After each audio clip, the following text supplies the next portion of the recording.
السلام علیکم. وعلیکم السلام ورحمۃ اللہ وبرکاتہ. خیریت سے ہیں آپ؟ جی شیخ صاحب خیریت ہے الحمدللہ. الحمدللہ. بتائیں. جی مفتی صاحب، جیسے یہ مولانا آپ نے جو مفتی طارق مسعود صاحب کے ویڈیو پر ریئیکشن جو دیا ہے طلاق کے مسئلے پر، تو میرے جی طلاق سے متعلق کچھ سوالات ہیں. بہت اچھا، بالکل آپ پوچھیں. ہاں آپ کا استقبال ہے. شیخ کفایت بھائی کے کچھ سوالات ہیں طلاق کے مسائل میں طور پر. جی بلال بھائی. جی میرا یہ سوال ہے مولانا صاحب، جیسے 3 طلاقیں اکٹھی دینا، آپ نے حدیث سے روایت کی کہ حضرت عمر رضی اللہ تعالیٰ عنہ کے دور میں نافذ ہوئی کہ جو اکٹھی 3 طلاقیں دے گا وہ 3 شمار ہوں گی. کیا ایسا ہی ہے؟ نہیں، ایسا نہیں ہے. ایسا نہیں ہے نا. ایسا بلکہ اس طرح ہے کہ عمر فاروق رضی اللہ عنہ کہہ رہے ہیں کہ شریعت میں 3 طلاق کسی نے دے دیا تو 1 ہوگی. وہ یہ کہہ رہے ہیں کہ اس میں گنجائش ہے، لیکن اس طرح طلاق دینا چونکہ جرم ہے، چونکہ یہ جرم ہے، غلط ہے، قرآن و حدیث کے خلاف ہے. اس لیے اگر ایسا کوئی کرے گا تو ہم اس کی بیوی سے الگ کر دیں گے، اس کو نافذ کر دیں گے. تو یہ انہوں نے ایک قانون بنایا، ایک تعزیر، جس کو تعزیری سزا کہتے ہیں، ایک سزا انہوں نے تجویز کی. تو دونوں میں بہت فرق ہوتا ہے، شرعی فتویٰ میں اور ایک قانونی سزا میں بہت فرق ہوتا ہے. تو عمر فاروق رضی میرا ایک کیا سوال ہے کلیئر کرنے دیجیے. آپ کے سوال کا ہی جواب دے رہے ہیں، آپ ذرا سن لیجیے، آپ کو جواب سمجھ میں آئے گا انشاءاللہ. جی. تو عمر فاروق رضی اللہ تعالیٰ عنہ نے جو کچھ کیا ہے وہ شرعی فتویٰ نہیں، انہوں نے ایک قانون بنایا ہے سزا دینے کے لیے.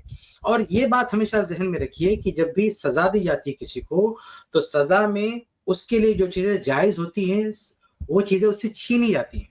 جیسے مان لو آپ نے کسی کو عمر قید کی سزا دے دیا، تو اس کو اپنی بیوی بچوں کے ساتھ رہنا جائز تھا، اپنے گھر میں رہنا جائز تھا.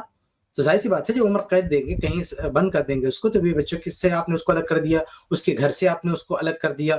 تو اب اگر وہ یہ کرنے لگے کہ یار ہماری بیوی کو اللہ نے ہمارے لیے حلال کیا، آپ کون ہوتے ہمیں جیل میں رکھنے والے؟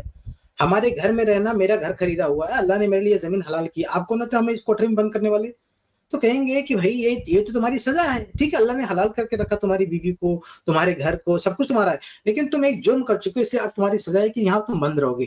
تو یہی مسئلہ ہے کہ عمر فاروق رضی اللہ تعالیٰ عنہ نے جب سزا طے کی، تو سزا میں اس سزا کا یہ مطلب نہیں ہوگا کہ بیوی حرام ہو چکی اس لیے الگ کر رہے ہیں، حلال ہے اس لیے الگ کر رہے ہیں، یہی تو سزا. ورنہ اگر وہ حرام ہوئی تو سزا کہاں ہے بھائی؟ اگر بیوی حرام ہوتی تو سزا ہوتی نہیں. تو سزا کا مطلب یہ ہے کہ بیوی تو حلال تھی، اس کے ساتھ رہ سکتا تھا، لیکن نہیں رہنے دیں گے عمر فاروق رضی اللہ. کیوں؟ کیونکہ یہ کتاب و سنت کی گائیڈ لائن کو فالو نہ کرتے ہوئے یہ طلاق کی عادت بنانا، یہ وہ جرم ہے. اس کی روک تھام کے لیے انہوں نے یہ قانون بنایا کہ ہم الگ کر دیں گے. تو یہ ہے ان کا مسئلہ، ان کا ایک قانون تھا. باقی شرعی فتویٰ الگ ہے، اس کو عمر فاروق رضی اللہ تعالیٰ عنہ بھی فتوی کی زبان میں اسی کو مانتے کہ بھائی ٹھیک. جی اب بولیے کیا بولنا. میرا یہ سوال تھا کہ جیسے آپ نے کہا کہ حضرت عمر رضی اللہ تعالیٰ عنہ نے نافذ کیا کہ ان کو الگ کر دیں گے، ٹھیک ہے، یہی ہے نا کہ طلاق تو واقع نہیں ہوگی لیکن الگ کر دیں گے. جب دیکھیں طلاق واقع ہو ہی نہیں رہی، ٹھیک ہے، تو شریعت کے جو کچھ قوانین ایسے ہیں کہ قانون ہے نا، شریعت حد طے کرے گی کہ کیا ہے. تو حضرت عمر رضی اللہ تعالیٰ عنہ نے شریعت سے اوپر جا کر، یعنی شریعت نے تو کوئی حدود نہیں لگائی، کوئی قانون نہیں لگایا کہ جو 3 طلاقیں دے گا تو اس پر یہ پابندی لگا دی جائے گی، یعنی اس کو اپنی بیوی سے الگ کر دیا جائے گا، ٹھیک ہے نا. تو حضرت عمر نے ایک ایسا کام کیا جو قرآن و حدیث میں نہیں ہے. آپ صرف حضرت عمر کو دیکھ رہے ہیں، آپ ان کو بحیثیت ایک مسلمان دیکھ رہے ہیں، آپ بحیثیت ایک حاکم دیکھیے. عمر فاروق رضی اللہ عنہ، آپ سن لیجیے، جواب سن لیجیے، اس کے بعد بولیے گا، آپ کو موقع دیں گے، ٹھیک ہے. آپ کو یہ اشکال تب نظر آئے گا، تب محسوس ہوگا جب آپ ان کو بحیثیت ایک مسلمان دیکھیں گے کہ بھئی جب شریعت نے اس چیز کو حلال کیا ہے تو عمر فاروق رضی اللہ تعالیٰ عنہ کون ہوتے ہیں اس کو حرام کرنے والے؟ ہم آپ کے ساتھ ہیں. اس طرح اگر کوئی بھی شخص شریعت کے کسی مسئلے کو حرام قرار دے گا تو ہم آپ کے ساتھ ہیں، ہم کہتے ہیں اسے حق حاصل نہیں ہے. لیکن جب کوئی حاکم سزا دے گا، تو سزا میں یہی ہوگا کہ جو حلال اس کو حرام کیا جائے گا. حرام کا مطلب یہ نہیں کہ شرعی طور پہ حرام کیا جائے گا، اس سے اس کو الگ کیا جائے گا.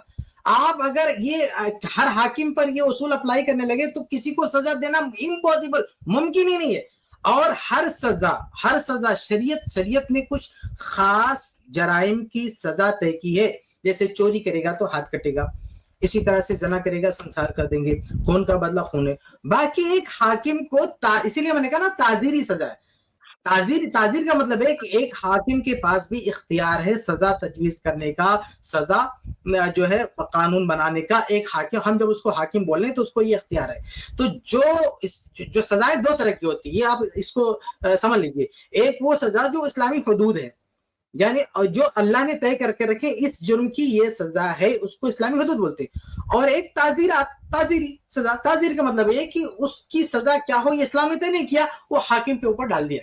وہ حاکم اپنی مرضی سے اس کو کوئی بھی سزا تجویز کر سکتا ہے. اب یہ جو دوسری کیٹیگری ہے نا سزا کی، تعزیری سزا، اس کیٹیگری میں کوئی بھی ایکشن لے گا حاکم تو اس ایکشن میں جس مجرم کو سزا دی جائے گی اس مجرم سے کچھ نہ کچھ چیزیں چھینیں گی. یعنی جو شریعت میں اس کے لیے حلال ہے وہ اس قانون کی، تعزیری قانون کی وجہ سے وہ چیز چھین جائے گی اس سے.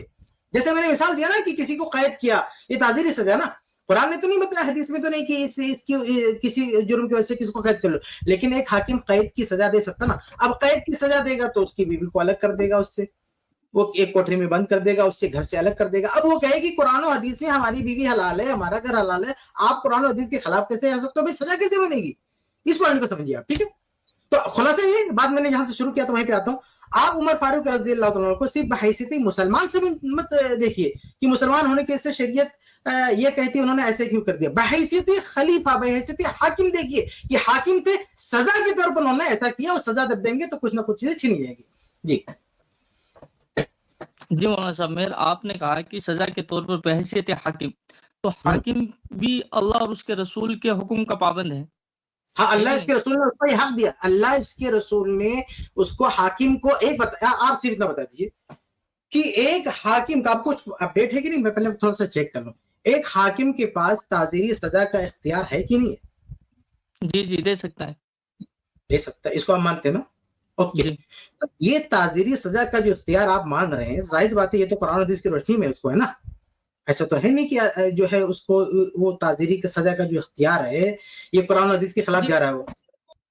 وہ بھی تو قرآن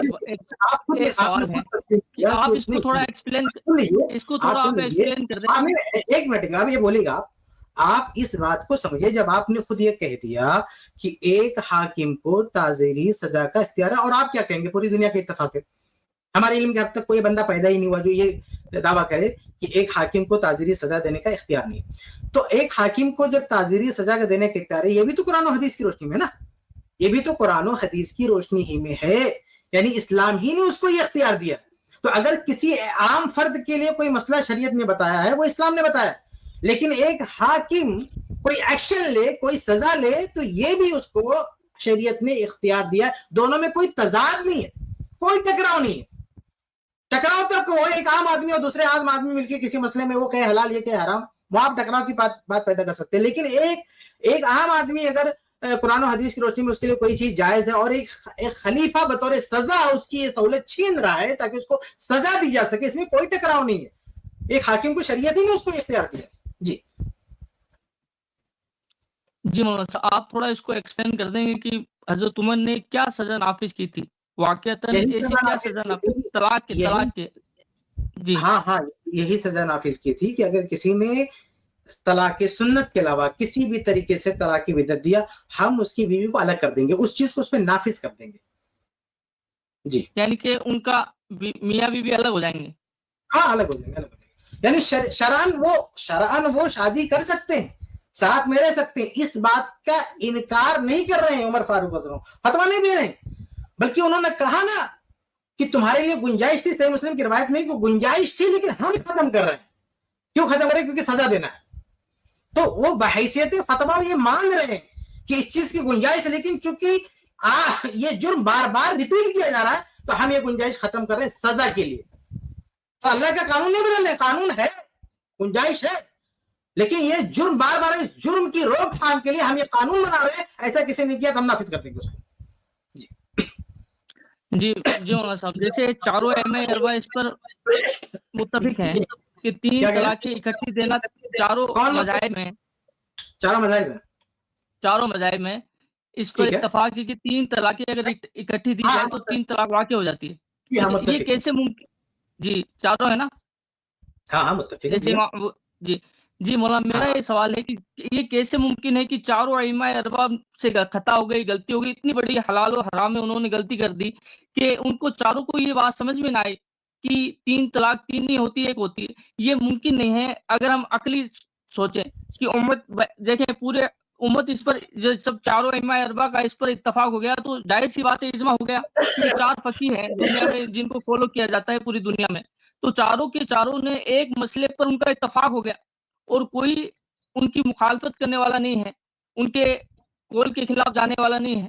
یہ کیسے ممکن ہے؟ یہ تو عقلی بھی اس کا یعنی کہ بدی چیزیں ہیں کہ وہ جمع ہو گئے ان چیزوں پر چاروں کے چاروں. کسی نے اختلاف نہیں ہے کہ رفع دین میں اختلاف ملتا ہے، آمین بھی چھوٹے چھوٹے مسائل میں اختلاف ہے.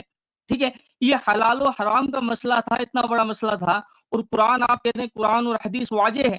تو یہ کیسے ممکن ہے عقلی طور پر کہ چاروں کے چاروں اس پر جمع ہو گئے کہ 3 طلاق 3 ہوتی ہے، واقع ہو جاتی ہے. ایک نے بھی اتفاق نہیں کیا، یہ نہیں کہا کہ بھئی 3 1 ہوتی ہے 3 نہیں ہوتی. یہ کیسے ممکن ہے؟ نہیں اتنا لمبا آپ نے لمبی تقریر کیا آپ نے نا، میں چونکہ بولتا نہیں ہوں بیچ میں.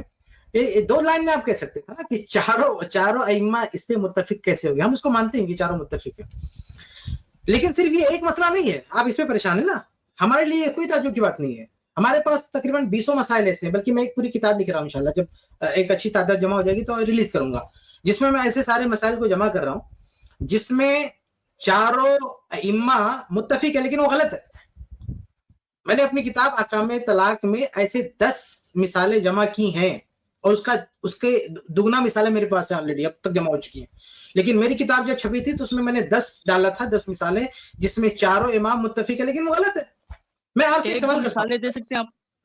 ارے بالکل میں نے لکھ رکھا ہے، وہ کوئی بھی پڑھ سکتا ہے، لیکن میں آپ سے ایک سوال کروں گا، صرف ایک سوال.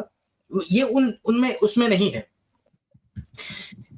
اچھا اس میں ہے اس ٹاپک میں، لیکن ایک ایسے سوال کر رہا ہوں. آپ مجھے یہ بتا دیجئے کہ اگر آپ کی شادی ہو چکی ہے، جی جی، اگر آپ کی بیوی بیمار ہوگی تو علاج کون کرائے گا؟ آپ یا بیوی کے آپ کی بیوی کے والد صاحب؟ ذمہ داری کس کی ہے؟ میری ذمہ داری ہے. لیکن چاروں امام تو کہتے ہیں کہ باپ کی ذمہ داری، شوہر کی ذمہ داری نہیں ہے. جی، پھر یہ چاروں متفق کیسے ہو گئے؟ آپ چاروں کے خلاف اس پر جیسے قرآن و حدیث میں کوئی واضح نصوص ہمیں ملتا ہے؟ نہیں، اجتہادی مسئلہ ہے یا پھر؟ ارے بھائی میرے بھائی، آپ تو دلیل کی دنیا میں چلے گئے تو میں بھی تو جا سکتا ہوں نا اس میں.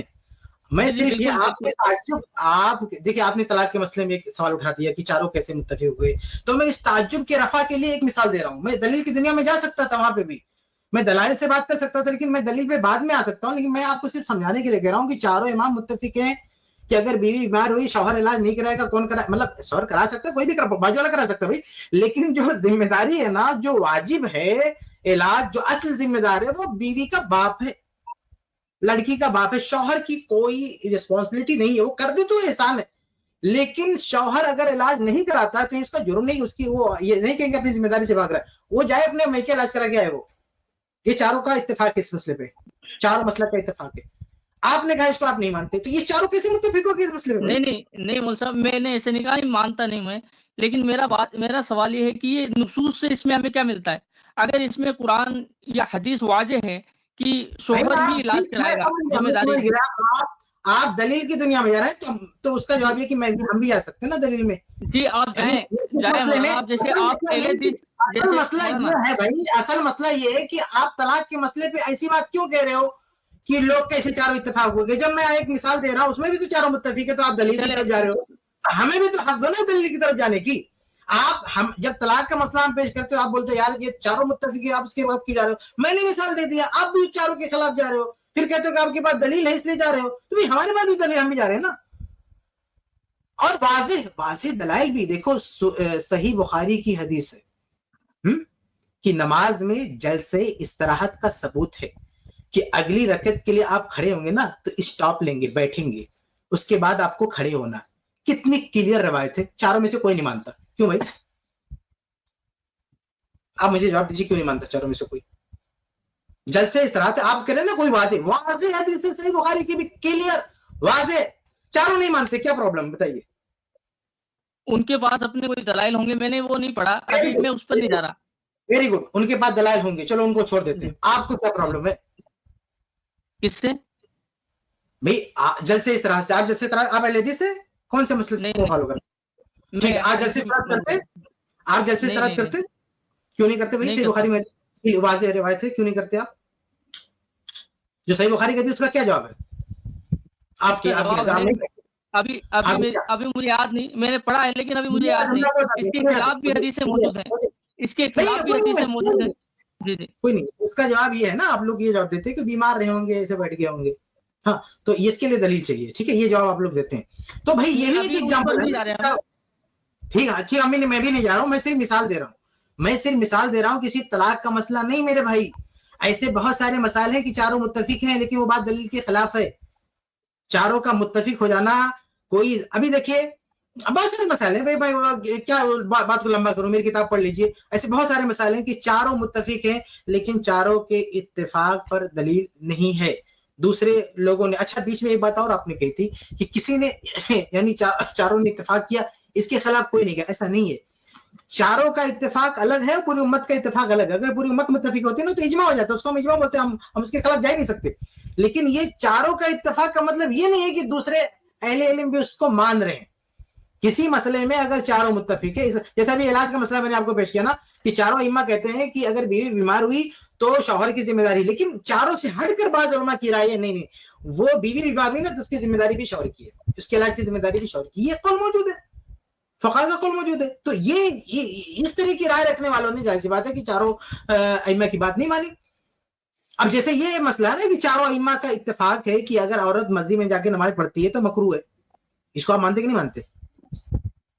چاروں ائمہ کا اتفاق ہے عورت کا مسجد میں جا کے نماز پڑھنا مکروہ ہے کہ نہیں؟ اتفاق چاروں کا. یہ تو حضرت عائشہ رضی اللہ تعالیٰ عنہ سے منقول ہے نا کہ حضور صلی اللہ علیہ وسلم کے زمانے میں ہوتے تو یہی کرتے. دلیل نہیں، میں تعجب کو ختم کرنے کے لیے صرف جسٹ ایگزامپل دے رہا ہوں. دلیل کی طرف آپ جائیے، جا سکتے ہیں، لیکن میں صرف یہ بتا رہا ہوں کہ چاروں ائمہ متفق ہیں کہ عورت کا مسجد میں جا کے نماز پڑھنا مکروہ ہے. یہ ہے نا بھائی؟ اس کے خلاف علماء کی، اس کے خلاف دوسرے علماء اس کے خلاف بول رہے ہیں، بلکہ ابن عبرہ ان کی رحمہ اللہ ان کی کتاب ہے نا اجماع الائمۃ الاربعہ، تو اس میں جہاں یہ لکھتے اجماع الائمۃ الاربعہ یعنی وہ مسائل جس میں چاروں ائمہ کا اتفاق، اس میں پوری بک ہے عربی میں، عربی میں پوری بک ہے. یہ بک کا رائٹر جب اس مسئلے پر آتا ہے نا کہ چاروں کا اتفاق ہے کہ عورت کا مسجد میں جانا مکروہ، نیچے اپنا کمنٹ ڈالتا ہے غلط ہے. یہ رائٹر نیچے کمنٹ ڈالتا ہے غلط ہے، یہ حدیث سے ثابت ہے، سنت ہے. تو ایسا نہیں ہے بھائی چاروں متفق ہو گئے تو دوسرے لوگوں نے اختلاف نہیں کیا، بہت سارے اہل علم نے اس کے خلاف کیا. خلاصہ یہ میرے بھائی کہ یہ دلیل آپ مت دیجیے کہ چاروں متفق، کیونکہ اس کو خود آپ نہیں مان رہے ہو. آپ جب میں مثالیں دیتا ہوں تو آپ کہتے ہو نہیں اما عائشہ کی حدیث سے فلاں، یہ آپ دلیلوں کی طرف جا رہے ہو. اچھا ایک چھوٹی سی بات شیخ کفایت، ایک چھوٹی سی بات میں کروں گا کہ ابھی جب طلاق والا مسئلہ چل رہا تھا تو آپ بول رہے تھے کہ اللہ تعالیٰ کا حلال کیا ہوا حضرت عمر کیسے حرام کر سکتے ہیں؟ تو اللہ تعالیٰ نے جب اجازت دی مسجد جانے کی تو حضرت عائشہ حرام کر سکتی ہیں؟ حلال اور حرام کا مسئلہ نہیں ہے، بہت اچھا، حلال اور حرام کا مسئلہ نہیں ہے. اچھا ٹھیک ہے، اللہ نے اجازت دی تو وہ روک سکتی ہیں؟ جی حنفی علماء روک سکتے ہیں، حضرت عائشہ تک کے تو رہنے دیجئے، حنفی علماء روک سکتے ہیں. اللہ تعالیٰ نے جب اجازت دی تو حنفی علماء کیوں روکتے ہیں پھر؟ آپ کہہ رہے ہیں کہ حضرت عمر نے کیسے اللہ تعالیٰ کے فیصلے کے خلاف فیصلہ دے دیا، تو جب اللہ تعالیٰ نے اجازت دی، مولانا جیسے ارے بھائی جواز عدم جواز کا مسئلہ ہے، جواز عدم جواز کا مسئلہ ہے، روکنے کا مسئلہ ہے. اللہ تعالیٰ نے کہا لا تم، ابھی پچھلی سٹریم میں مفتی تقی عثمانی صاحب کا ویڈیو ہم نے پلے کیا تھا. اللہ کے رسول فرما رہے ہیں لا تمنعوا اماء اللہ مساجد اللہ، اللہ رب العالمین کی بندیوں کو مسجد سے مت روکو. مفتی تقی عثمانی کہہ رہے ہیں روکنا چاہیے. تو روکنے کا مسئلہ ہے نا، اللہ تعالیٰ کہہ رہے ہیں مت روکو، مفتی تقی عثمانی کہہ رہے ہیں روکنا چاہیے. تو حنفی علماء روک سکتے ہیں جب اللہ تعالیٰ نے کہا ہے کہ مت روکو تو؟ جی مولانا بات جیسے ایسی ہے، اس میں جیسے حضرت عائشہ رضی اللہ تعالیٰ عنہ کی روایت بھی، اللہ کی روایت بھی ہے، صحابہ کے اقوال بھی ہیں. تو صحابہ جس آیت کو جس طرح سمجھے ہیں تو صحابہ سے بھی ہم فہم کہاں سے لیں گے؟ قرآن کی میرے بھائی، میرے آپ صحابہ بول رہے ہیں نا، ہاں آپ مطلب آپ اس معاملے میں جب میں کہہ رہا، جب آپ طلاق کا مسئلہ آ رہا ہے تو آپ بول رہے ہیں کہ حضرت عمر کیسے روک سکتے ہیں، تو ہم تو وہی کہہ رہے ہیں نا کہ حضرت عائشہ کیسے روک سکتی ہیں، حنفی علماء کیسے روک سکتے ہیں جب اللہ تعالیٰ نے اجازت دی ہے؟ تو نہیں، ایک تو ہے اجازت دینا، ایک ہے حرام الحلال کا مسئلہ ہے.